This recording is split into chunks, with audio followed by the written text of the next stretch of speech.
But the real question to me is, what kind of person do we each want to be?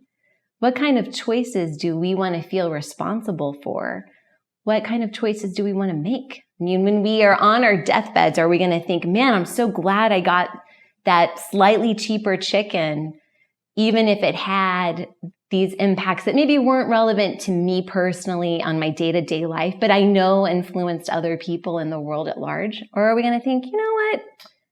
Shoot, I'm willing to spend a little bit more to get a chicken that I know I can believe in how it was raised.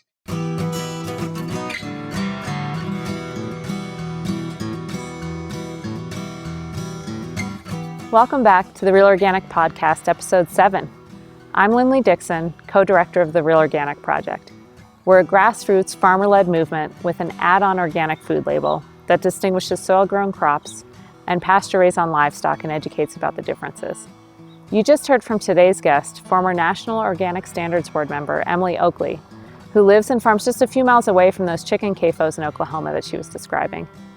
Emily's a hero to mine and every farmer that's trying to figure out how to grow their own fertility on their farm through cover cropping. Emily's heartfelt interview shares many failures of the USDA organic program, and she knows from firsthand experience. To ask us a question or share your thoughts about any of our podcast episodes, please call 347-ORG-FARM. Thank you for subscribing, and be sure to visit our website, realorganicproject.org, to become a real fan. Now let's return to the conversation between my co-director, Dave Chapman, and Real Organic Project farmer and advisory board member, Emily Oakley. I am talking with Emily today, an old friend. Hi, Emily. Hi, Dave. So I'm hoping that we can talk about a bit about your farm career and then a bit about your National Organic Standards Board service and then a bit about the Real Organic Project. So let's start with your farm career. Tell me, how did you get into farming? How did that happen? Yeah, that's a good question. Well, in high school, I have to go all the way back, was really involved in environmental activism. But growing up in Oklahoma, where there is a lot of agriculture, even just outside the city limits where I grew up, I always perceived agriculture as being at odds with the environment. And in high school, I visited the sustainable agriculture farm in Oklahoma and realized that there was another way and that there was this agroecological approach to farming that took nature as its foundation. And I just became intrigued from that point on. And then in college, I wasn't totally sure what I was going to do, but I worked with farmers around the world and got the chance to intern and visit farmers in many different places. And ultimately just came to this conclusion that if I felt like more Americans needed to think about where their food came from and the choices and implications of those choices, that we needed more farmers in America. And not only do we need them in America, we needed them in places like Oklahoma. And for a lot of folks, that might seem like an unlikely choice, but for me, that's where I grew up and it was a natural fit. And the community that we've built and was sort of already there in essence because I grew up in Oklahoma has been amazing for us. So it was one of those, be the change you wish to see in the world situations. And it's been an amazing career choice because we're in our 17th season. Amazing. Okay, so you decided after college you wanted to be a farmer. Then what? What did you do then? How did that turn into actually having 17 years of a farm? Well, we ended up studying agriculture, sustainable agriculture in college, but what you learn in books and even on internships is not quite the same as putting it more into long-term practice. So we did work with the community gardening organization for a little bit in the Northeast, and then we interned at Full Belly Farm in California, and that's where everything came together. All of the book learning, all of the other experiences, all of the hopes and aspirations were sort of put together in that one place. And going to a really successful, very diverse farm was the best decision we ever could have made. And Full Belly was really generous with us. They let us kind of experience all aspects of the farm in a way we might not have been able to on another internship. And at the time, Full Belly was like 200 acres, and they're much bigger than that now. And we knew we really only wanted to farm a couple of acres, which may not seem like a very likely choice, but it's actually pretty easy to scale down a lot of those systems from a large scale farm to a smaller scale farm. And those same scales of efficiency can work on 2 acres as well as they can on 200. So I think if we had not been on that farm and if we had not had that internship, it would have been really hard to come to Oklahoma and have a successful first year. I mean, I also have to give a lot of credit to Eat Well Farm because I went to grad school and Mike continued to work for another year at Full Belly, and he is my farm partner, and also at Eat Well Farm. And there he got a lot of CSA management experience. So we kind of both came with different skills to bring to the farm. But, having Mike with 3 solid years of on-farm experience was key. So I have to go back just for a moment because it's, Full Belly is an iconic American organic farm. And I'm curious what it was like to go there really with a pretty much of an academic experience and get thrown into very much of a working farm. What was that like? Yeah. Like we've been at this community gardening place in Rhode Island, and it had its own little city farm. And we even had like a community garden plot ourselves. And we were members of a CSA, and we thought we really knew what agriculture was like. But when we went to California, it was just a totally different level of farming than anything we'd ever experienced or anticipated. Judith, bless her heart, drove us around and helped us, get from airport to the next place. Because we went really just to kind of visit at first to see if it was going to be a good fit. But it's really, really hot in the Capay Valley in the summer, but it's really, really hot in Oklahoma in the summer. So the first thing that actually comes to mind is the heat. It's a very intense experience there. I think coming from Oklahoma helped adapt me to that. But the community that exists at that farm is so astounding and so amazing. There's just so much heart and so much love for the work that's done, for the people that do the work, for nurturing one another in the process.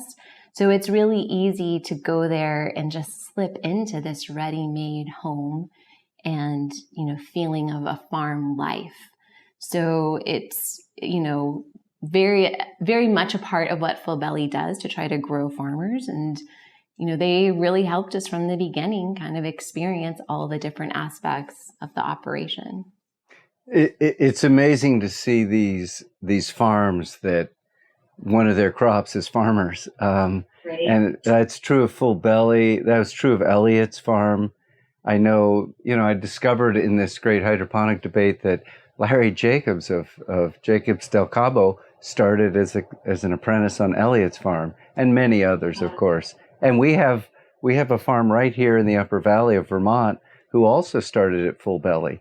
So you see that these people who are so generous and really see that as part of their mission, it's transformative. So when you were working at Full Belly, and I'm getting the sense that education was very much, they saw that as part of what they were doing with the crew. Did that education include the business of farming as well as the techniques of horticulture?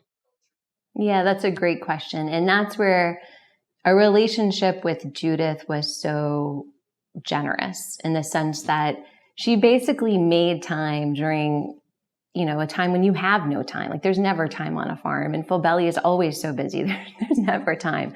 But she would carve out time for us to come into the office to look at how the records were kept, how they determined their pick sheet, how they kept logs of all their CSA members, how they did their marketing calls, which, you know, is something that gets missed in a lot of internships. You really know how to weed. You might really know how to harvest and wash and market, but you may not get that record keeping side. And that is key. So that was an incredibly generous aspect of our internship there. And then, as I said, when Mike worked at Eat Well, he also got to be their CSA manager for a year. And that was also extremely helpful. He was writing the newsletter. He was outreaching with members. He was kind of helping pick what was going to be in the basket each week. And getting increasing levels of responsibility when you work on a farm, I think also helps prepare you from being an intern to taking that leap of having the responsibility of your own place. And there's no one else to call on if things go wrong. It's you that you have to turn to. Yeah. Yeah. I was on the Farmer to Farmer podcast. Probably you were on the Farmer to Farmer podcast too. And I've had several people contact me from years later to say, thank you. That was a transformative thing. It really changed how I farmed. And who knew, I'm just farming. And we had that thing, and it was interesting because I divided the time. I said, well, I really want to talk about the organic movement. And he said, well, I really want you to talk about Longwind Farm. And so we agreed 50-50. And the thing that was interesting in Longwind Farm, I talked a lot about how to run a business, because I think that is the really greatest challenge for most vegetable farms. I don't know about other farms, but for most vegetable farms, that's probably the greatest challenge in terms of surviving, as opposed to how to grow tomatoes, which is good. You need to know how to grow the crops, but people are pretty good at that. Running a business is a bit more. So tell me, you guys got a tremendous education and you did it together. It's kind of very nice. And you came back. Was Mike from Oklahoma? No, he's from New York. Right. So, okay. So a little cross-cultural blending there. And you came back from California to Oklahoma? Yes, we did. And we took an epic road trip because we knew we would never have another summer off for a really long time. But yes, then we moved back to Oklahoma in the fall of 2003, started looking for land, had a really amazing woman who had just met us reach out to her friends, and someone who didn't know us from Adam said, sure, you can use my land, and sure, you can use my tractor and my barn, and you can build a cooler in it and use water and electricity, whatever you need. I'll take some of those yummy cherry tomatoes in exchange. And we were there for 3 years. Yeah. And I mean, there's so many stories of first generation farmers who don't have family land doing something really similar. Because naively, we thought we would move to Oklahoma and just buy land right off the bat, but didn't quite work out that way. But after 3 years and looking at 150 properties, we did finally find the farm that we're on now and have been on for 14 years now. And we're in eastern Oklahoma. So you're farming on how many acres? Well, we own 20, but we have about 2 to 3 in crops. We have another 2-ish, 2.5 in cover crops and fallow period at the same time. Although my goal would be to get it split equally between fallow cover crop land and production land. And you are, for me, prominent advocate or representative of somebody who is growing most of their fertility. Not all. I know that you have some inputs, but fairly minimal. And so you're doing a great deal with cover cropping and growing your fertility right on the farm.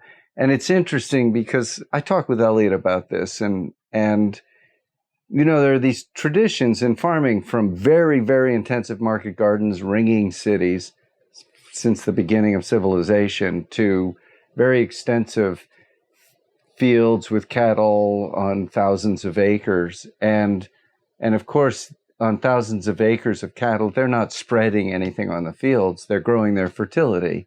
Or, well, maybe they are now, but that's a different story. And in an intensive market garden, typically most of that tradition is to gather manure and green matter from other land and compost it and focus it. But you are growing your fertility pretty much. You're not bringing in much in the way of materials that you're composting. Is that right? Yeah, we don't compost other than like our home vegetable scraps, or like if we top beets, we'll put that in. We are in an area that does not have a great deal of compost production. That's increased over the last few years, but it's not like California where they have large scale compost production, or even Vermont, or other parts of the country. So what's used typically here is chicken litter, and that comes with a host of challenges, environmental ones in particular. And we did use that when we initially bought this farm. We had 5 pounds of nitrogen to the acre when we bought it. And it was just an old, turns out ancient field. It's been farmed for like over 2,000 years. We've learned in the process of tilling it up and finding the remains of previous civilizations that lived here. But it's not a place that got glacial deposits. It's very old, weathered soils. Like if you speak to anybody who's a soil scientist in Oklahoma, they will call these very old, weathered soils, and they just are not naturally high in fertility. So, when we initially used chicken manure, I think it was out of need. We could have tried to take years off and build up soil fertility without manure, but it would have been a very long-term process, nor am I sure that that is entirely feasible. It kind of reminds me of the One Straw Revolution.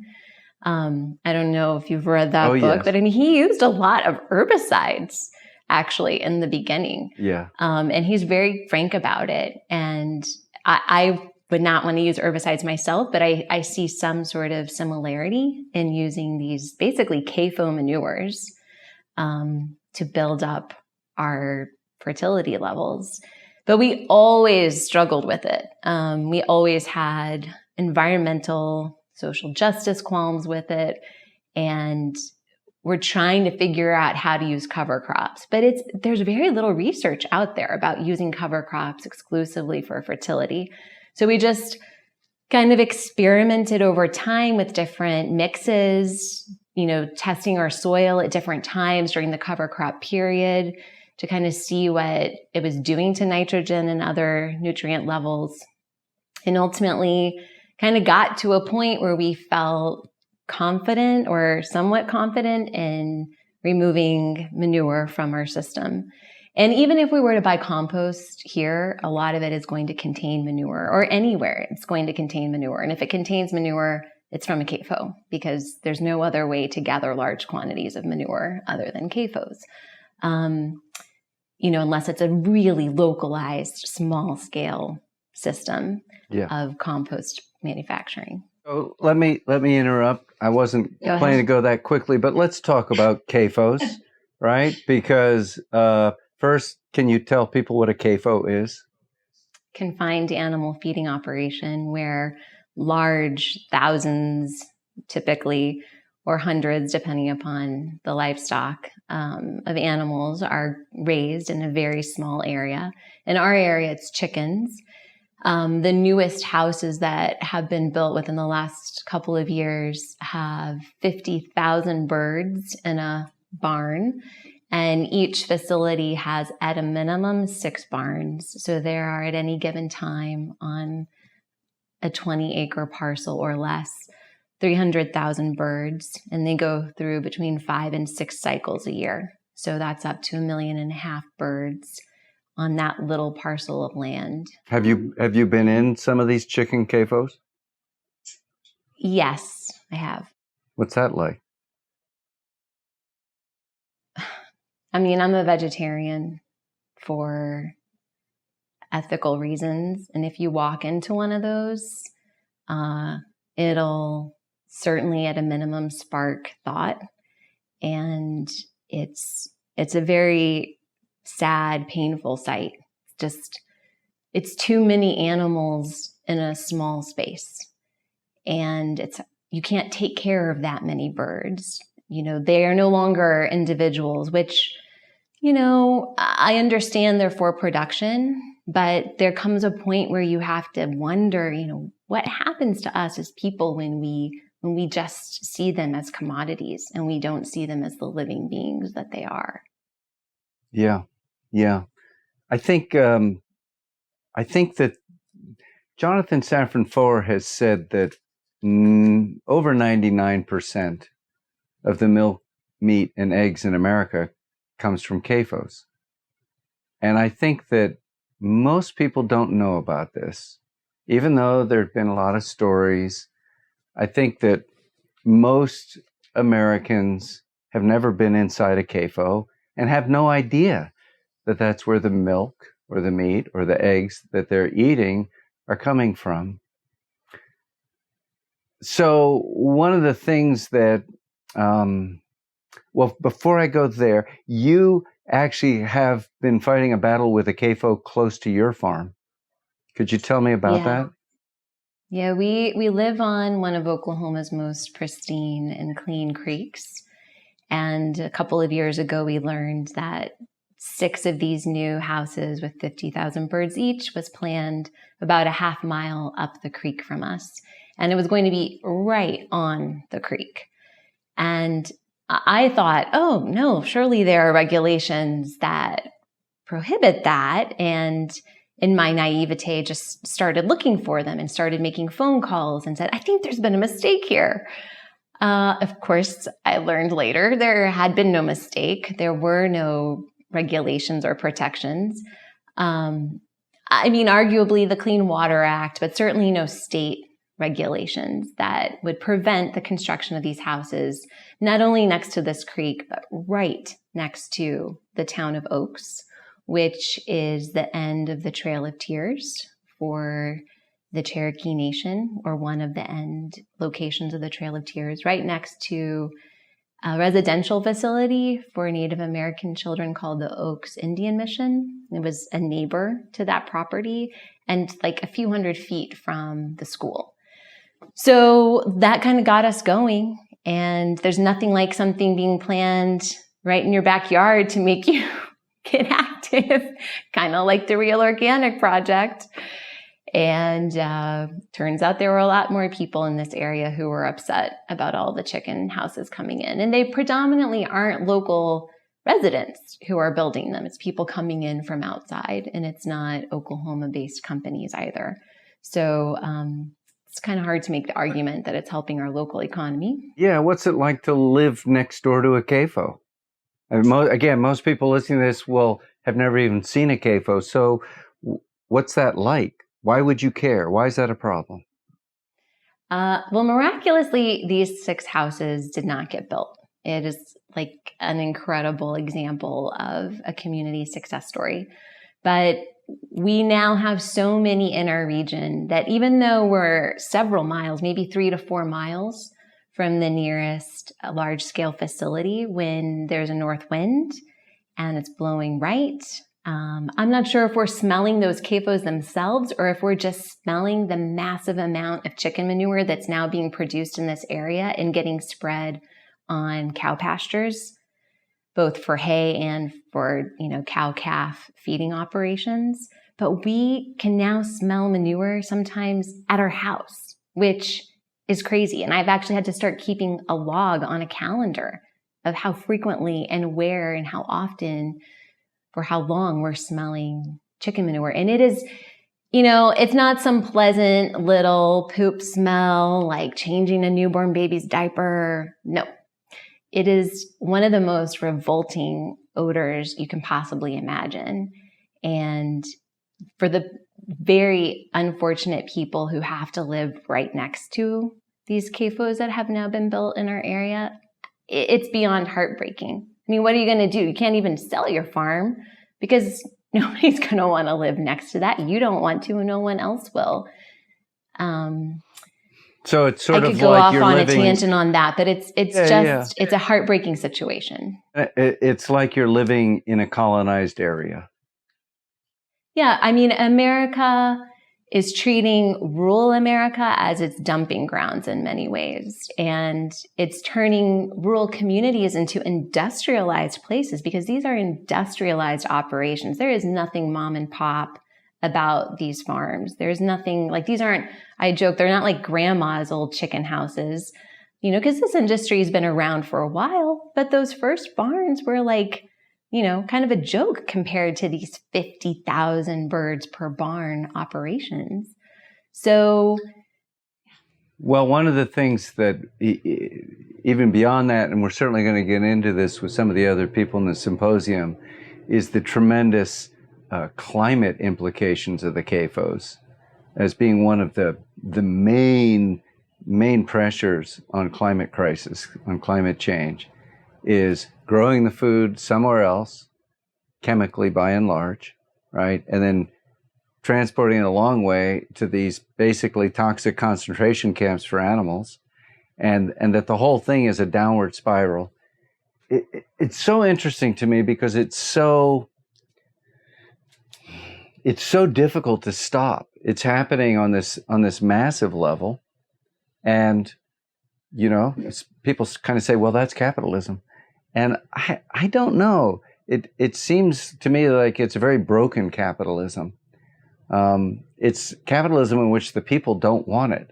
So Adam Smith's idea of the invisible hand is, I don't think this is what he had in mind. I really don't. well, this is capitalism that is invisible in many respects to the consumer. And if it's not in your line of vision, it's not necessarily something you're going to think about or you're going to consider. And when you pick up a chicken at the grocery store, are you going to think about where it came from? I mean, probably not, right? You're just trying to get home to make dinner, which is going to be a hard enough chore in and of itself. But, you know, the amount of manure that they produce and the environmental impact of those nutrients is really great. The amount of water that they consume. People's wells are going dry. Our own spring went dry last year, or the year before. Time is now becoming a blur the older I get, which, you know, it has this ancient spring house built over it. It's obviously not something that was intermittent. It was a known, well-established spring. But when you draw tremendous amounts of water for all of those birds, you know, it's like sticking a city the size of Tulsa in this very concentrated small area without a nutrient management plan, without a water consumption plan. And it's hard to tell that story in a compelling way to urban residents to make them feel like it's part of their story too. But I think that's where the connection to local producers helps, because we've been able to articulate this story to our customers in a way that maybe we wouldn't have been able to otherwise, except that we have such a strong relationship with each of them. And they've been with us for so many years. And they believe enough in the taste of local food, the value of local food, that they care about this issue for themselves, for us, for the broader community and the broader environment. And that has been really instrumental in getting some positive changes in our area. Okay, so let me ask you, let's say that you lived in New York City, and let's say that you thought climate change was a sham, and let's say that you were mean and you didn't care what happened to the people in Oklahoma. So is there still a reason why maybe you should care about that chicken from a CAFO? Would you, if you were the person I described, would you still say, good, I'd love to buy the CAFO chicken because it's so darn cheap? In other words, there always are going to be people like that. My question is, are there reasons why that person still shouldn't choose the CAFO chicken because it's inferior nutritionally, because it's actually not good for you? Well, I mean, scientists are always going to agree and disagree about various issues. And, you know, the debate about whether or not that is less nutrient dense than a pasture-raised chicken grown with care, allowed to eat insects, allowed to forage and exhibit its natural behavior. We can debate that. But the real question to me is, what kind of person do we each want to be? What kind of choices do we want to feel responsible for? What kind of choices do we want to make? When we are on our deathbeds, are we going to think, man, I'm so glad I got that slightly cheaper chicken, even if it had these impacts that maybe weren't relevant to me personally on my day-to-day life, but I know influenced other people in the world at large? Or are we going to think, you know what? Shoot, I'm willing to spend a little bit more to get a chicken that I know I can believe in how it was raised. Well, of course, a lot of people do that. They buy a certified organic chicken and they buy certified organic eggs. So you're just finishing a 5-year term on the National Organic Standards Board. And I can tell people that is a heroic act on your part. It's a tremendous amount of time that you put in. It's mostly frustrating and painful work. And we'll talk about that. But I'm curious, because I do know, can they trust when they buy a certified organic chicken or certified organic eggs that they're not coming from a CAFO? Well, I feel like I have particular insight into this because in our area, there are also certified organic chickens. And I will not divulge how, but I did have to go visit a farm that had certified organic eggs. And this was a while ago. This was almost 10 years ago. And I drove by the chicken house and it looked from the outside like any other CAFO chicken barn. There was not a door open with chickens coming outside. There was no place for them to leave the barn. And it was just a contained chicken house like any of the others you might drive around and see. Now, there are fewer birds in there, but it's not the image that I think a lot of Americans assume when they make a purchase of organic meat and eggs. And it is entirely possible to raise chickens inside exclusively in large areas with a bunch of birds in a house and call it organic, because what they're eating is organic grain and they're not being treated with the same medicines and preventative approaches that a conventional bird would be treated, but they are living in similar conditions in terms of space per bird and access to the outdoors. So the National Organic Standards Board, I think during your tenure, did pass an animal welfare reform. They passed a recommendation. Just before mine. Just before Utah. That's how long it took. Yeah. Okay. And so that would have actually shut down many of those CAFO poultry operations that are being certified. These we're dealing with large multinational companies. These are big companies who have intimate relationships with the Senate and with the House. They have a lot of money.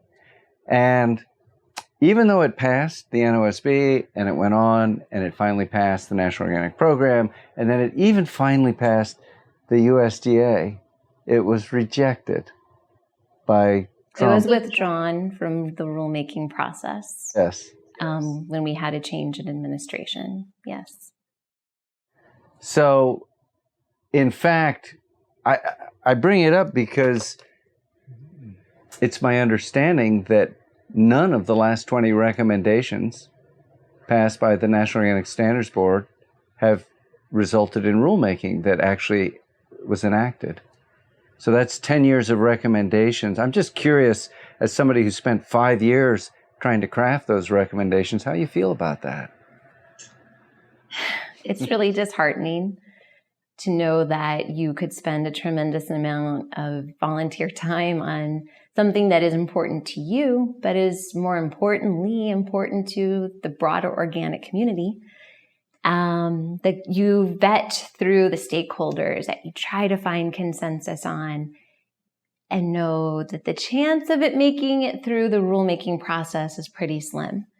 I think it's a little difficult to try to attract people to the board if they know that their work may or may not see the light of day when it comes to being enacted into rules. Yeah, well, even when some of those people are attracted, it's even harder to get them to be selected for the board now. It's interesting. I was talking to some of the early NOSB members, and they had a very different board than the NOSB is growing into now. Let's talk about Jacksonville. Jacksonville was a big turning point in the national organic movement, I believe. It was when a recommendation to basically support the 2010 recommendation that hydroponics should not be certified as organic, and it failed to pass. And it was sort of stunning because in 2010, that recommendation passed 14-1. It was overwhelming, a slam dunk. It's like if something passes 14-1, it's so obvious that it's the right answer. And yet in 2017, we couldn't even get a majority. What was that meeting like for you?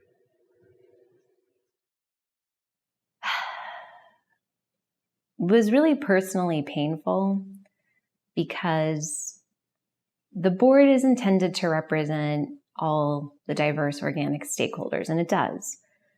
But the number of us on that board that actually make our living farming is really small. And the number of people voting on that decision that make their living growing vegetables was even smaller. And to have people make a decision that they felt was in the best interest of the organic movement, but that was so at odds with not only my personal experience, but the experience of hearing from so many farmers across the country about that issue was kind of mind-boggling. And I didn't understand. Like at the end of the day, I just couldn't understand how they could hear from farmers across the US who were really adamant about not wanting hydroponics, especially vegetable farmers, because we're talking predominantly about vegetable crops, and not understand the weight of this decision on those farmers when the number of hydroponic growers was really small. Like the number of certified organic hydroponic operations was limited. Yeah. They were a minority, a very small minority. But how their voice managed to carry so much weight, I still don't understand. And I don't understand what other people see in hydroponics. Yeah.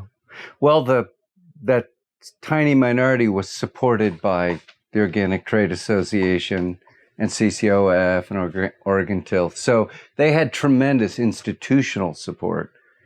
For whatever reason, well, for maybe obvious reasons, the industry decided to support this. I mean, we really were dealing with Driscoll's, who is the biggest organic producer in the world of vegetables, of berries. You know, they're bigger than Grimway. They're big. And they're also the biggest conventional berry vendor in the world. So they have, because organic constitutes a very small portion of their overall production. Yes, but growing quickly. They're very pleased with the organic market. And, it's amazing to have such a behemoth neck deep in this debate. And I believe, I'm very confident that the reason that the organic industry was supporting hydroponics, even though they said they didn't, was because of Driscoll's. It's a huge, huge company. They cast an enormous shadow. I've talked to a number of California growers who really don't support certification of hydroponics, but they don't want to say it too loudly because Driscoll's owns the neighboring fields, and they felt like they had to get along. So, okay, it was a painful meeting. It was exciting and painful and all that. One of my strongest memories of it was a group of us were going up in the elevator after the first day of testimony, and you were in that elevator, and you got out, and you turned around, you had a big smile on your face, and you said, that was the most fun I've ever had at an NOSB meeting. That's because there were so many farmers that had come to testify, and that's such a rarity for the NOSB because farmers are busy. And I thought, oh my gosh, these voices will surely be heard. Yeah. Okay, well, they weren't heard. And I'll tell you, I helped convince a lot of those farmers to go to that meeting. And I can't convince anybody to go to another meeting probably ever again. They sort of are done with it. So after that, there was the creation of the Real Organic Project. And once again, you were pretty important in the path that we took. Well, you were, Emily. You called me, and we were talking about whether we were going to make it a small northern New England organization representing farmers in Vermont and Maine and New Hampshire.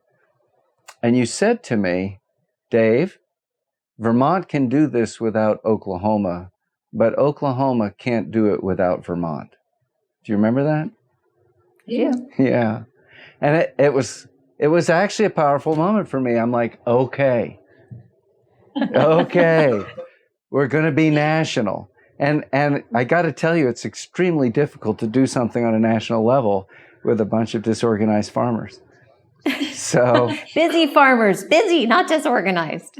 And disorganized and busy. That's why we're disorganized, because we're so busy. And it's always true. Farmers work so hard, and they have so little time to organize and to work together because they're just so hard to make a living. Well, the insult in this story is that farmers worked so hard to build the organic movement, to create a label and a word that consumers understood. They paved the way for people like me to come in and be able to say the word organic and not have every single person ask me what was that. But even 17 years ago when I started, people still didn't know what it meant. And to have put in all of those years building up something that was a labor of love. It's not just a job. It is something people do because they truly do believe in it. To have that turn into something that is such a far cry from what they originally created and envisioned is painful and on some level insulting. And that doesn't mean that there can't be a diversity of organic products out there. Sure, there can be. And people are going to want different things. And there are all different sorts of organic consumers. I get it. But why was this movement created? Why was this label created? What are the cornerstones that are the principles upon which we are all doing this? Because it's sure not for the money. It's for the love. Like I said at Full Belly, it is for the love of what we do. It is for the belief in what we do. And I think the Real Organic Project came about because many of us felt like we could no longer share this label with large-scale agriculture that feels very different from what we do or the intentions behind what we do. Because, hey, if organic's so great, then convert all of your production to organic. If you believe in it, why grow conventional anymore? What's the need? So sharing that label and that term with entities that are there for the profit just felt wrong. And I feel like farmers across the country were screaming for some way to differentiate themselves and to say, hey, wait, this is how we do it. This is why we do it. We believe in this. We are the face of organic, and we are what many consumers still think of when they go and buy organic. But we want to be sure they understand when you buy from us, it's a different story than when you buy from something that is nameless and huge and maybe not in it for the exact same reasons that we are. Yeah. Yeah. I also believe that there are literally millions of consumers who want to buy that food. And it's I look at, I'm torn between the tragedy and the opportunity, because I know that so many of the people who are paying the money for paying the organic premium, it's because they want the food that you grow, right? That is what they're trying to buy. And they want eggs that come from chickens that went outside every day and scratched around in the dirt, not who lived in a concentration camp. And they want, berries that were grown in the ground. So the Real Organic Project is trying to connect the farmers and the eaters. So you were one of the first members of the executive board of the Real Organic Project. And it was amazing. We had so many people join the Real Organic Project who either were former members of the National Organic Standards Board or current members, so that it became impossible to dismiss it as just a group of wackos, which we might be, but it became impossible because all those people went through this enormous vetting process and were chosen by the Secretary of Agriculture to represent us. So I'm curious, what was that like for you? Do you feel that the Real Organic Project can succeed? Oh, absolutely. I mean, it's not a question of can or if, it already is succeeding because farmers want it to succeed and they will bring their consumers along with them. Because the farmers that are part of this project, by and large, have relationships with their consumers, and we will educate them and are educating them. I'm in Oklahoma, a place that a lot of people don't think of as like an epicenter for radical change, but I can't tell you how many customers have heard of the Real Organic Project on their own, not even through me, and how many people have asked me about hydroponics and CAFOs, and it's not because of me. They're getting this information in other ways because we live in a different world, and they care about what they buy, and they care about what organic means.